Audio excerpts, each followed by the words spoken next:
ফেসিবাদের সাথে এই সরকারের পার্থক্য আছে? আপনি বলেন। ফেসিবাদ এখন বাড়তি হলো খালি আয়না ঘরে ঢুকানো। এই সরকার তো এখন আয়না ঘরে ঢুকাতে দ্বিধা করবে। এম এ আজিজ, আপনাকেও জানাচ্ছি নববর্ষের শুভেচ্ছা। কিন্তু আপনার কাছে আমার প্রশ্ন, এবারের নতুন বছরটি, নতুন বছরের শুরুর দিনটি আপনি কিভাবে মূল্যায়ন করবেন এবং যেভাবে বরণ করে নেওয়া হলো এবং এবারে নববর্ষকে ঘিরে যত ধরনের বিতর্ক সৃষ্টি হয়েছে তার মধ্য দিয়ে আপনার মূল্যায়ন। ধন্যবাদ আপনাকে। শুভ নববর্ষ এবং দর্শক শ্রোতাকেও শুভ নববর্ষ। এবারের আনন্দ শোভাযাত্রা, আগে ছিল মঙ্গল শোভাযাত্রা। এই পরিবর্তনে কি লাভ হলো জানি না। মঙ্গল শোভাযাত্রা কিন্তু ইউনেস্কোর স্বীকৃতিপ্রাপ্ত। হুম। সেটার কি হবে? নতুন করে কি দেন দরবার করে দরখাস্ত করে আবার এটা আনতে হবে? যে জিনিসটা আপনার আন্তর্জাতিকভাবে জাতিসংঘের প্রতিষ্ঠান দ্বারা স্বীকৃত ছিল, সেটাকে কেন পরিবর্তন করা হলো আনন্দ শোভাযাত্রা? অর্জন কি হয়েছে আমরা জানি না, কিছুই হয়নি নিঃসন্দেহে। কিন্তু এই মানসিকতা কেন, এবং জাতিসংঘের এই স্বীকৃতি যে আমাদেরকে দেয়া হলো, জাতিসংঘের ওই স্বীকৃতির সঙ্গে এটি স্পষ্টভাবে বলা আছে যে এই ধরনের স্বীকৃতি যারা পাবে সেক্ষেত্রে সেই দেশের সংস্কৃতি বা ঐতিহ্য রক্ষার দায়িত্ব সংশ্লিষ্ট রাষ্ট্রের। জি। এক্ষেত্রে আন্তর্জাতিকভাবে আমরা কোনো সমস্যার মধ্যে পড়তে পারি কিনা, যেই স্বীকৃতি আমরা পেয়েছিলাম বিশ্ব ঐতিহ্যের। এই স্বীকৃতি এক, বাতিল হতে পারে। দুই হচ্ছে মঙ্গল শোভাযাত্রা এবং আনন্দ শোভাযাত্রা এটা করে কি হলো? এখানে আমার মনে হয় সরকারের মানসিকতায় কাজ করছে যে বেশিরভাগই সরকার যা করে গেছে তা বদলায় ফেলো। তো এই জন্য সব বদলায় ফেলতে হবে, এই জন্য বের করছে যে আগে যেহেতু একবার আনন্দ শোভাযাত্রা আছে, ইউনেস্কো তাদের যে স্বীকৃতি আছে এটা মাথায় কাজ করছে কিনা এটা নিয়ে আমার সন্দেহ হয়। সুতরাং আমাদের তো ইউনেস্কোর এই স্বীকৃতির থেকে আমাদের নাম কেটে দেওয়ার সম্ভাবনা আছে। এখন প্রফেসর ডক্টর মোহাম্মদ ইউনূস এটা ঠিক করবে কিনা করবে জানি না, তবে আমাদের প্রাইডটা তো নষ্ট হলো। আপনি বলছেন যে ফ্যাসিবাদী আওয়ামী লীগ সরকার যা করেছে এখন তার সব উল্টো করতে হবে, আমার একটি মানসিকতা এখানে কাজ করছে। আওয়ামী লীগ যদি ফ্যাসিবাদ হয়ে থাকে, আওয়ামী লীগের মধ্যে ওই ধরনের কাজ করতো যে তারা এককভাবে রাজনীতি করবে, অন্য কারোর কথা শুনবে না, বা বিএনপি যা বলতো সবসময় তারা উল্টোটা করতো, তাহলে পার্থক্যটা কি তার সঙ্গে এখন সরকারের মধ্যে? আচ্ছা, সরকার পরিচালনায় কোথাও কি কোনো ব্যতিক্রম আছে? এই সরকার আগের সরকারের সব ট্রু কপি। আপনি বললেন মেঘলাকে গ্রেপ্তার করার পরে ফেসিবাদের সাথে এই সরকারের পার্থক্য আছে? আপনি বলেন। এই ফেসিবাদ এখন বাড়তি হলো খালি আয়না ঘরে ঢুকানো। এই সরকার তো এখন আয়না ঘরে ঢুকাতে দ্বিধা করবে না তো। এক ধরনের আয়না ঘরে তো জেলখানায় ঢুকাইছে তো। ওই হুম, মেঘলাকে হুম। যদি আয়না ঘরে এক জায়গায় বন্দি করে রাখতো তাহলে আয়না ঘর হয়ে যেত। তো তাহলে তো একই হলো, ফেসিবাদ বলেন আর যত সরকার আগে যা করলেন এরশাদের আমলে বলেন, যা ঘটতেছে তাই ঘটতেছে। নূতন তো কিছু ঘটতেছে না। এই জন্যই বলছি যে আমাদের কিন্তু চরিত্র পাল্টায় নাই তো। আমাদের দেশ পরিচালনার পদ্ধতিও পাল্টায় নেই। অথচ সরকারে 21 জন লোক সরকার ধরে বসে আছে, কোনো কিছু ঠিক নাই। অর্থনীতির চাক্কা ঘুরছে না, কোনো বিনিয়োগ নাই। এই যে বিনিয়োগ সম্মেলন হলো, এখানে 3,100 কোটি টাকার অনুদানের আশ্বাস পেল। এটা আসবে না। আশা। আসবে, হুম। আশ্বাস পেল। এটা আসবে না। অন্তর্বর্তীকালীন সরকারকে কেউ কোনো টাকা সেই দেশে ইনভেস্ট করতে পারে না।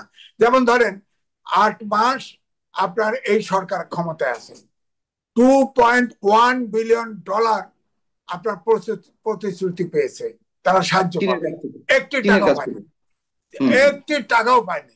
আবার আইএমএফ এর ফেসিবাদী সরকার এগ্রিমেন্ট করে গেছে, তার থার্ড কিস্তি আটকে গেছে। আইএমএফ এর প্রতিনিধি এসে গেল না, আরো নানান শর্ত দিয়ে গেছে তাতে মনে হয় সেটাও সেই কিস্তি ফিরবে কিনা জানি না। আইএমএফ এর কিস্তি আটকে তখনই যখন মনে করে ওই দেশ তার লোন শোধ করতে পারবে না। অর্থাৎ আমরা এই অবস্থায় আছি। হ্যাঁ, তো এই জন্য আমি বলছি। তারপরে ধরেন ওয়ার্ল্ড ব্যাংক কিন্তু অলরেডি প্রতিবেদন দিছে, এবারে আমাদের জিডিপি গ্রোথ হবে 4.3%। আবার 26 সালে আমরা উন্নয়নশীল দেশে যাব। সেখানে কিন্তু আপনার ট্যাক্স, সুদ টুদ সবকিছু, এক্সপোর্ট ইম্পোর্টের সব কষ্ট বেড়ে যাবে। হ্যাঁ, তো আমরা দেশটা কোথায় নিয়ে যাচ্ছি আমি জানি না। তারপরেও ধরেন এই নির্বাচন নিয়ে আপনার টালমাটাল, কবে নির্বাচন কোথায়, এটা ধোঁয়াশা কাটতেছে না। চিফ অ্যাডভাইজার আপনার 2 জনকে নিয়ে বসলো যে দ্রুত সংস্কার করে নির্বাচন ডিসেম্বর অথবা জুনের মধ্যে দেওয়া। আপনার দেখেন প্রেস উইং থেকে 3 জন শিক্ষিত সাংবাদিক আছে, তারা 3বার কারেকশন দিছে এই 1 লাইন দিতে, 3বার কারেকশন। তার মানে কি সরকারের ভিতরে সরকার আছে, অর্থাৎ ডক্টর প্রফেসর ইউনূস সাহেব ইলেকশন দিতে চাইলেও ভিতর থেকে বোধহয় নির্বাচন দিতে চায় না। একবার লেখছে যে ডিসেম্বরের ভিতর নির্বাচন, আবার বলছে না ভুল হয়েছে জুনের ভিতরে ইলেকশন। আরে জুনে তো ঝড় বৃষ্টি কাদা, ওখানে জুনে নির্বাচন হবে কি করে? বলতে হবে আপনার প্রশাসন বিভাগের প্রশাসন সংস্কার কমিশনের প্রধান তিনি বলেছিলেন যে ডিসেম্বরে হয়তো নির্বাচন করা সম্ভব হবে না, তবে অবশ্যই আপনার ডিসেম্বরের পরে 2-3 মাসের ভিতরে একটা নির্বাচনের ডেট দিয়ে দেওয়া উচিত, নির্বাচন দিয়ে দেওয়া উচিত। উনি খুব খোলা মনে বলছে, এটা তো বিশ্বাস করছি আমি। কিন্তু ডক্টর মোহাম্মদ ইউনূস যখন কথা বলে তখন তো বিশ্বাস হয় না। আবার আপনারা দেখেন উপদেষ্টা 2 উপদেষ্টা বলেও ফেলছে, একজন ছাত্র নেতাও বলে ফেলছে যে তারা তাদের আকাঙ্ক্ষা হচ্ছে 5 বছর সরকার থাকুক, আবার নির্বাচিত প্রধানমন্ত্রী থাকুক ডক্টর মোহাম্মদ ইউনূস। তো তাহলে পার্টি করতে বলেন, নির্বাচন করতে বলেন, জিততে বলেন। হ্যাঁ, আপনারা যারা বলতেছে তারা নির্বাচনে গেলে তো সবগুলোর জামানত বাজেয়াপ্ত হবে, নির্বাচন দিয়ে দেখুক না, আবার 5 বছর থাকার ইচ্ছা। তো এই জন্য বলছে তারা এত জটিলতা তৈরি না করে, দেশটা চলছে না, নির্বাচন দিয়ে তারা আমার মনে হয় নির্বাচিত সরকারের হাতে ক্ষমতা হস্তান্তর করা উচিত। এই কথা তো আপনারা গত 8 মাস ধরে বলছেন যে দ্রুত নির্বাচন দেওয়া উচিত, কিন্তু টনক কি নড়ছে সরকারের? কোনো ধরনের কোনো না, কর্মকাণ্ড নড়ছে না, করছে? নড়ছে না। তারা একই বক্তব্য দিয়ে যাচ্ছে, একই রকম বক্তব্য দিয়ে যাচ্ছে, অর্থাৎ যতক্ষণ পারি থেকে যাই। অর্থাৎ চেয়ারের লোভ বোধহয় অনেকেই সামলাতে পারছে না, চেয়ারে বসে গেছে, বসে গেছে। তাদের যে পরিকল্পনা, তাদের যে ডিজাইন, ক্ষমতা দীর্ঘস্থায়ী করতে বা 5 বছর ক্ষমতায় থাকা, এটি কি তারা বাস্তবায়ন করতে পারবে? আপনার কি মনে হয় আপনার অভিজ্ঞতা থেকে? প্রশ্নই আসে না, প্রশ্নই আসে না। বিএনপির সাথে ডেট আছে, আলোচনা করবে, রোড ম্যাপ না দিলে আন্দোলনে যাবে।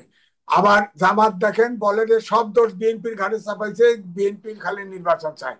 জামাত ইতিমধ্যে 300-র ভিতরে 350 সিটে নমিনেশন দিয়ে ফেলছে। ছাত্ররা অনেক জায়গায় এই জায়গা ও জায়গায় লাইন দিচ্ছে, তারা গা বাঁচানোর জন্য তারাও ইলেকশন করে, তারা আলাদাভাবে ইলেকশন করবে না, আপনি দেখে রাখবেন। কারণ তারা আলাদা ইলেকশন করলে বিএনপি নিয়েও মানুষের অনেক ধরনের প্রশ্ন রয়েছে যে তারা ঠিক চাপ প্রয়োগ করতে পারছে না, তারা হয়তো লক্ষ্যভ্রষ্ট হয়ে গেছে, তারা তাদের রাজনৈতিক উদ্দেশ্যটি বা রাজনৈতিক লক্ষ্যটি তারা ঠিক মতো বাস্তবায়ন করতে পারছে না। না, বিএনপি এটা ঠিক যে বিএনপি তো এখন ধরে অন্তর্বর্তীকালীন সরকার, বিএনপি এই মুহূর্তে বড় দল, তারা নির্বাচন করলে তারা সংখ্যাগরিষ্ঠ পাবে, তারা সরকার ভঙ্গ করবে। এই জন্য তারা তো নির্বাচন চাচ্ছে, সংস্কারও চাচ্ছে, কিন্তু নির্বাচন সংক্রান্ত নিরপেক্ষ নির্বাচন করতে যে সংস্কার, সেই সংস্কার করে নির্বাচনে যাওয়ার কথা বলছে। কিন্তু সরকার কিন্তু নানাভাবে জটিলতা তৈরি করে এবং ছাত্রদের বলছে যে বিএনপি আসলে সেই চাপটি প্রয়োগ করতে পারছে না গণতান্ত্রিক উপায়ে, অথবা তাদের মধ্যে কোনো ধরনের ল্যাকেন্স রয়েছে। আমি বলবো যে বিএনপি ফাটাবাসের সিপাই পড়ছে, কারণ এখন আন্দোলন করলে 21 জনের সরকার ফু দিলে উড়ে যাবে, কিন্তু এটা দিলে তো রাজনৈতিক ভ্যাকুয়াম তৈরি হবে, তখন তো আর একটা তৃতীয় পক্ষ ভ্যাকুয়াম পূরণ করবে। এই রিস্ক বিএনপি নিতে পারছে না, এই জন্যই সরকার ওই সুযোগটাই নিচ্ছে। তো কিন্তু আলটিমেটলি এই যাত্রায় ফেল করলে অবশ্যই আপনার শিওর জেনে রাখেন মাঠে বিএনপি নামবে, তখন দেশে অস্থিরতা তৈরি হবে, দেশ আরো সমস্যাগ্রস্ত হবে বলে আমার ধারণা।